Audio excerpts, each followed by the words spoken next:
The Trailblazers Conclave, I will not be wrong if I say, has become India's best sports conclave now in the last 3 years.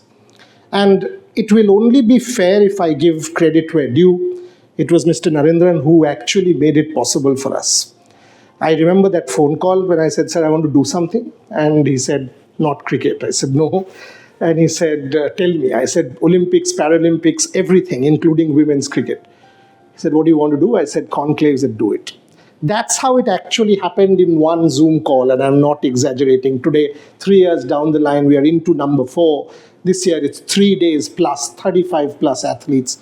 You made it possible. Thank you very much. Thank you, Boria. You're being very generous. No, that's how exactly it happened. I didn't exaggerate on this one. Yeah. But now that it's become a brand. It's become a brand. What is your expectation from the conclave? Why did you back it? What was the thought that to bring together policy, sport, corporates, athletes, all under one roof? What was your thought?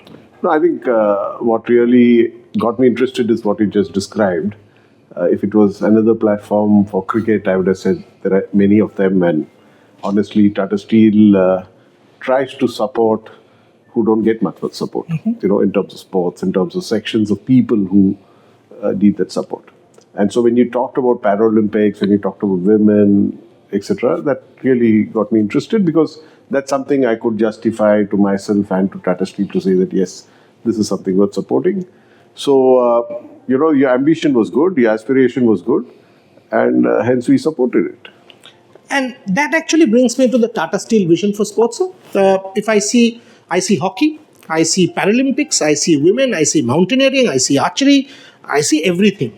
And that's something that kind of appeals to me, having done Indian sport for the longest time, from the Olympic movement, Dorab Tata to now. Can you tell me a little bit more on that, the Tata Steel vision for sport?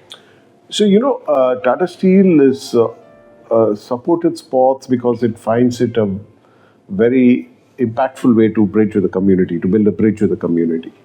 So it's not just about corporate branding and building a brand name, which we can do many other things to build a brand name.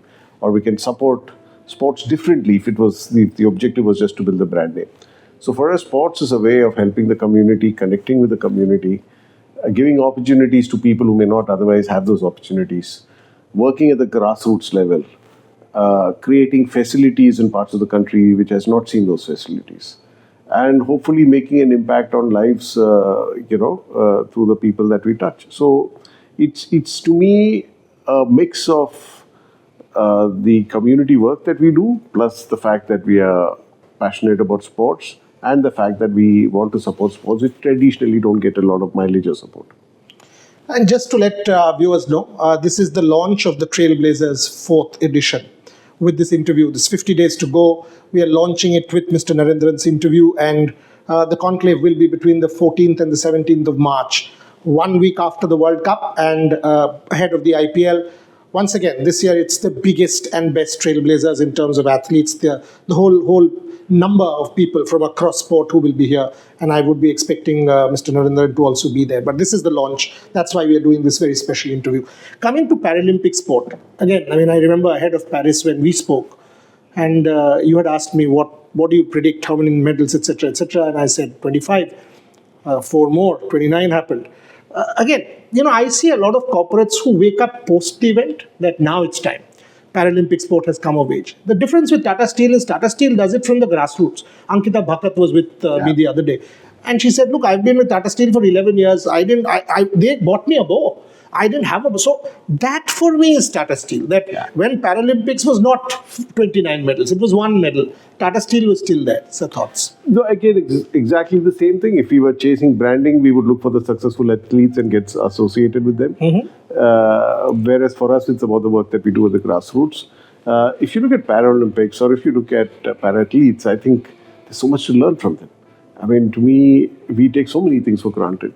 And when you hear their stories and look at the resilience they've shown, the perseverance they've shown, despite the lack of support, they've achieved all that they've done, etc. So I think they certainly require more visibility, more support. And I must compliment you. I used to read all the newspaper reports which used to come, which you and your team used to write, because that coverage was not there before.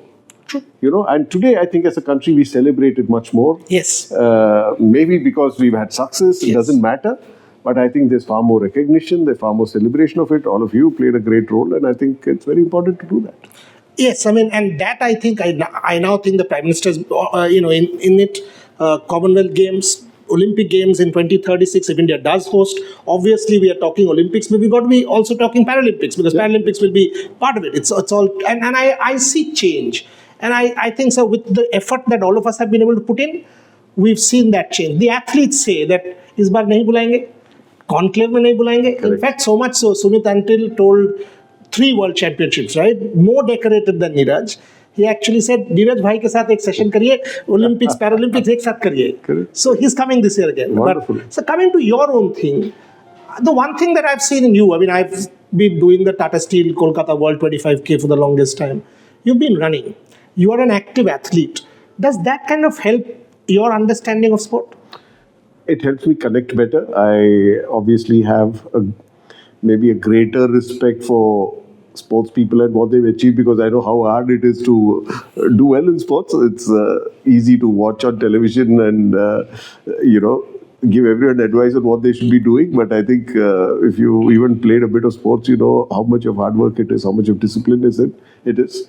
And oftentimes, as I don't remember who, one famous sports person said, I worked hard for 10 years and I was called an overnight success, right? So that hard work is not visible, right? So I think if you played sports, and I've always played some sport or the other, not been exceptionally good at anything, but reasonably good to be able to play it, I've always appreciated it. So maybe that helps you respect them more. I don't say that if you don't play sport, you don't respect them, but I think it helps you respect them and their efforts much more. And Tata Steel has a rich history of supporting sports. Yes. So I'm just carrying forward that legacy. I'm not doing anything which has not been done before, maybe doing it differently, etc. But we have as you mentioned, Dorab Tata sponsored the first Indian Olympics delegation in 1920. Yes. Yeah? And Indian Olympic movement owes to Tata Steel. I mean, there is so much which I have researched in Lausanne myself. Yeah. It owes to Tata Steel. And so the question that you said, you're not exceptionally good at sport, you're exceptionally good at what you need to be. So that's something that we need to put on record. Having said that, when you are in the boardroom, have you used sporting lessons? Like in my case, when I face adversity, I kind of draw from sport. In your case? Oh, I think there's a lot to learn from sports people. I mean, and sports persons in general.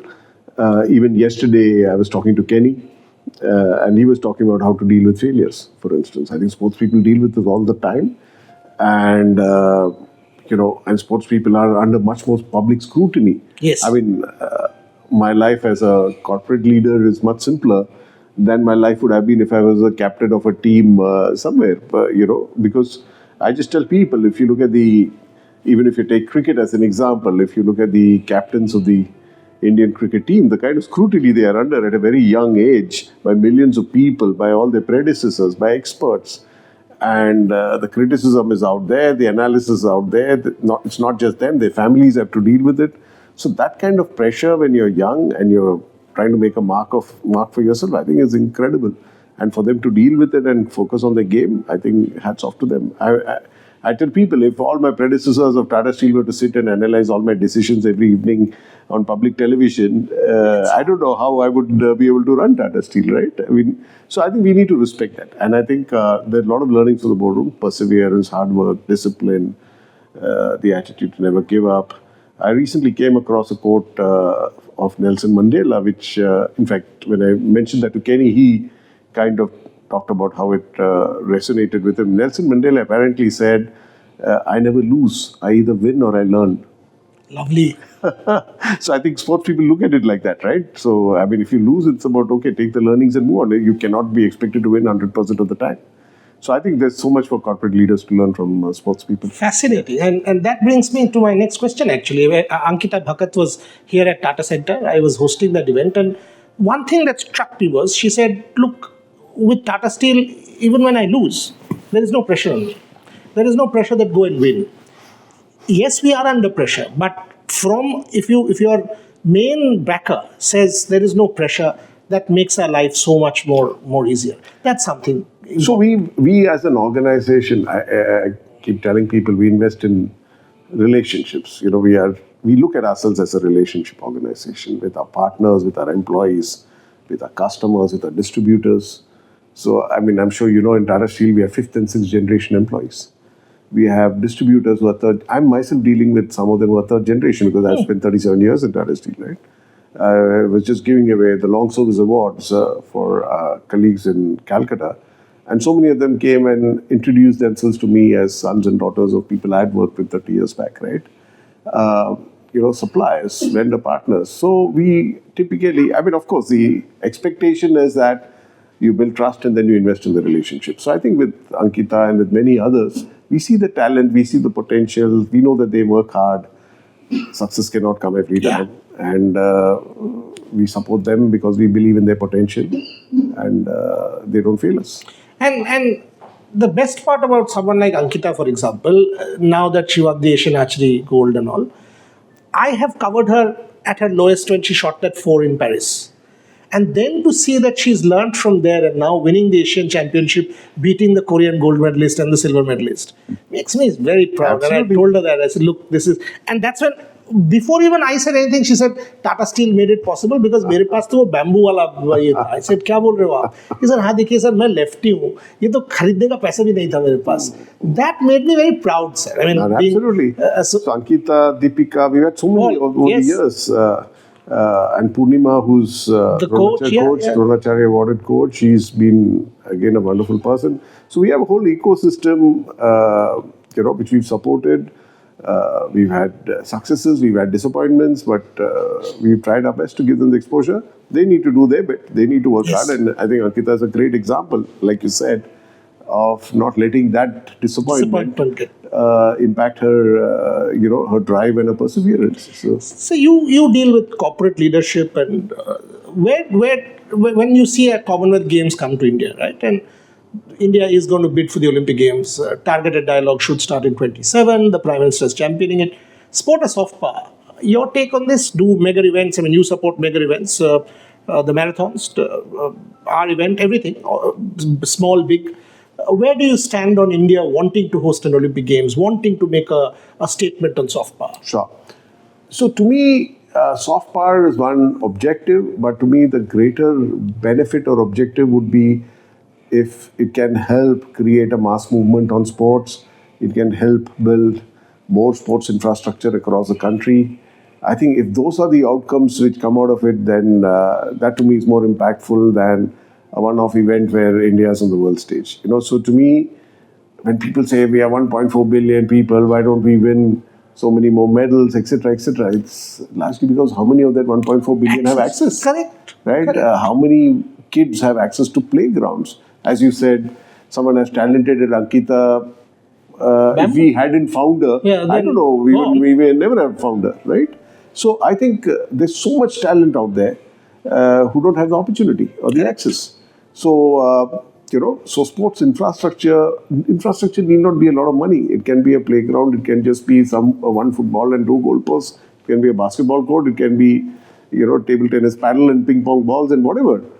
And I think if you create that across government schools, across, semi-urban, rural India, because the city still had some facilities, right? But if you go out there, but it's not that the talent is limited to the city, right? As cricket has shown in the last few decades, talent is not limited to the metros. Talent is there all over the place, right? So I think, I hope events like the Commonwealth Games will help build more sports infrastructure across the country. I hope it will create greater and greater consciousness for sports amongst the youth. We have a demographic dividend which you keep talking about. One way to leverage that is to create more jobs and create more economic activity. But I think the demographic dividend can also be converted into sporting talent. And it also keeps people on the right path in some sense. I mean, many other countries have shown insurgency or sport in terror-ridden areas. Countries. Even in places like Brazil, they've kept kids off crime. Correct. Because of sports. Even in our Northeast, in some places. Is a great example, right? So I think if we are hosting something, I mean, we are hosting the Commonwealth Games and hopefully at some time the Olympics, it will all create opportunities for us to create a mass movement of sports and hopefully create more infrastructure and more role models, which will create more sports people. Role models, again, something that I'll remind you, women's cricket.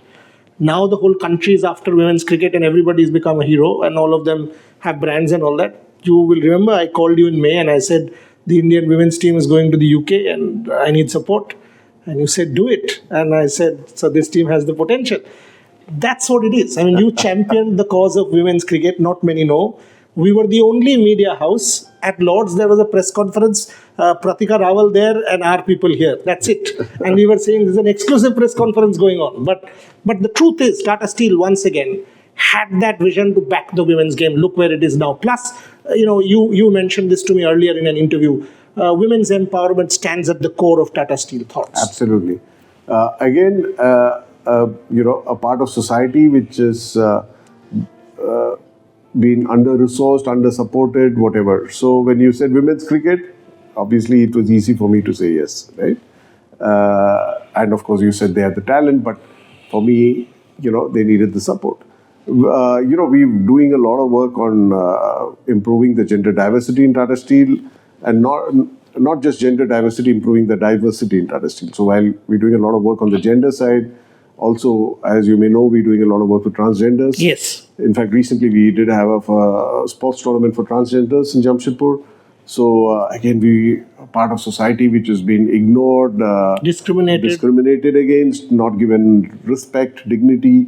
So we're giving them that. So I think it's a way for us to again reach out to parts of society who need more support than they've ever got. Fantastic. And so we have more than 100 transgenders now working in Tata Steel. Fantastic. Yeah, and we advertise for jobs where we say only transgenders need to apply. So things like that. So, and they are, in Jharkhand, in the heart of Jharkhand, in our mining operations in Odisha. We got a lot of support from our unions so that they get absorbed into the organization easily. And we've changed our policies to support them. So whether it's women, transgenders, differently able, whatever, I think anyone who needs support and, we think can fit into Tata Steel, we're happy to do that. So last few, how do you measure success? And I'll tell you why. So for example, when I approach other corporates, the first question that I'm asked is, show me numbers. Mm-hmm. I'm used to it, that show me numbers. Now it is only obvious that numbers for cricket will far outstrip numbers for Paralympics. Because India will not consume in the same manner. I mean, a Sumit Antil is not known as a Virat Kohli. And it's only there, right? In your case, you kept backing us. And that's why I'm asking this. How do you measure success? Is it the process? Is it the effort? Is it the impact? Because clearly in my case, I see a disconnect with other corporates when I say, but look, this is Paralympics. They don't get it. In your case, I've always had that receptivity that this is different and you've got to back it to bring it to the level of cricket. Then you talk about numbers. Yes, numbers will come. When Navdeep Singh won and Marcusson became a national story, and he calls me today and said, "Aapne to hero bana diya tha." I said, "Prime Minister Saab ne bhi Marcusson bol diya." But so what is success for Mr. Narendran? See, to me, success is about first deciding on the direction you want to move in, and then moving forward in that direction at a pace at which you set yourself for yourself, which is challenging enough, which pushes you. Success is not a destination. Okay, so to me, success, what is the direction? The direction is we want to support sports. We want to support sports which don't get much support. We want to support sections of society which don't get that support, right? So that to me is the direction. Now, what are the steps that we need to take to move in that direction? There are multiple steps, and one of the steps is what you're doing. So for me, success is about then backing people who are moving in that direction, helping us move in that direction, making sure that we are making an impact. What you said, the impact is there. I mean, we need to have it's not about, measure it. It's not just about managing an event. It's about making sure that you make a lasting impact. And to make a lasting impact, you need to persevere. So I'm happy that the second year you called me, you didn't say, I'm going to do something else. Right? You continued on the direction that we felt was worth supporting and which you were passionate about and we were passionate about. Then you made progress, which is good. That to me is success, right? It's not I've reached here, so now I'm successful, because the definition of success will keep changing, right? What is important is to move forward in the direction that we want to move. Fantastic. So last two. Sport in my case, when I look back, and I've asked you this question multiple times, I want to ask one more time. Sport has taught me how to face with adversity, challenges. When I encountered my personal adversity with cricket and the board and the ban and all of that, it allowed me that, because in my conscience I knew I'm true. It allowed me to fight it, allowed me to write the book, allowed me to lose, learn from that loss, make it back and come back where I am. So what is your lesson? I mean, when you kind of think of sport and you see people losing, in your domain, the corporate leaders, you must have lost Absolutely. many Many times. times. I mean, Absolutely. when we see you, we see the success of TV Narendran. But backstage, I'm sure you must have lost. Your thoughts, sir?